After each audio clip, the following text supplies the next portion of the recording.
Good evening. Welcome to the special report of WStC Channel 9 News. Today's topic, improving your life with Maharishi principles. I'm Amy Edwards. And I'm Katina Carter. Today's next story, Sthapatya Veda, an approach to architecture that can improve quality of life by utilizing Vedic knowledge. Our own Asia Sumter interviews architect Jon Lipman on this intriguing development. For many Americans, the idea may seem absurd.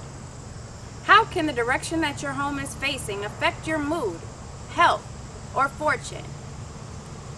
Based on the homes that stayed standing through the brush fires of Southern California in 2003 and 2007, one might be intrigued.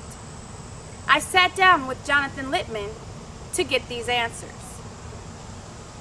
On Vastu covers things other than buildings. We have to understand that what Vastu, what Sthapatya Veda is about, is the architecture of nature, the architecture of the structures of nature.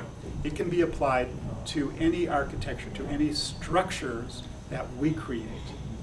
Therefore, the texts also apply it to conveyances, which is to say vehicles, both on earth and in the water, also cities, also nations, also furniture, and also sculpture.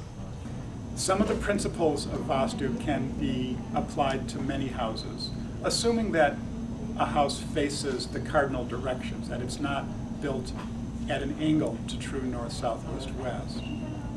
Then there will be great benefit to using only north or east, preferably east, entrances to come and go from the building.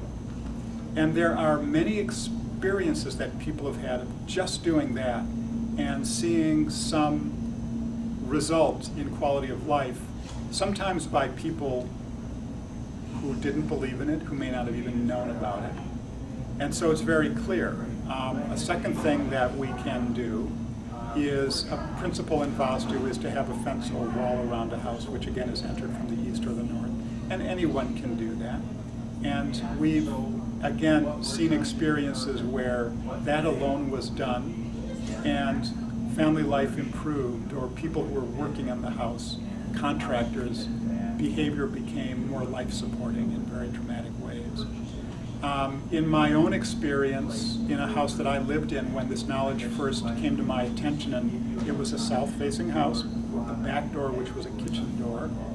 We closed up the south door. There was someone living in the house who had a chronic disease, which means a disease that medicine doesn't know how to cure. You're just stuck having. And the disease disappeared when we closed up the south door.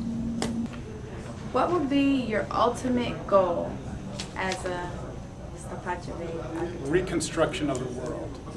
There are 6 billion people on this planet, so there are or is a need for about 1 billion units of housing in this world.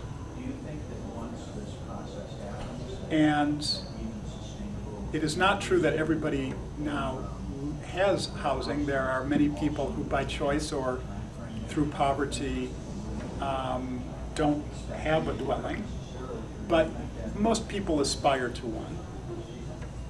Once we live in a dwelling, it has an influence on us. And what we know from this precious knowledge is that almost everybody lives in a dwelling that has some unfortunate influence on the quality of their life.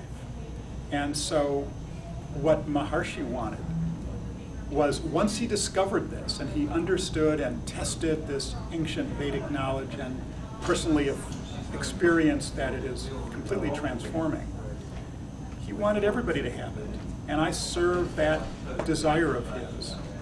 And in my capacity managing fortune-creating buildings, we want to serve the United States. So I want the 300+ million people in the US to be housed in Maharishi Vastu by the conclusion of my career. And my associates in the rest of the world can take care of the rest of the billion houses.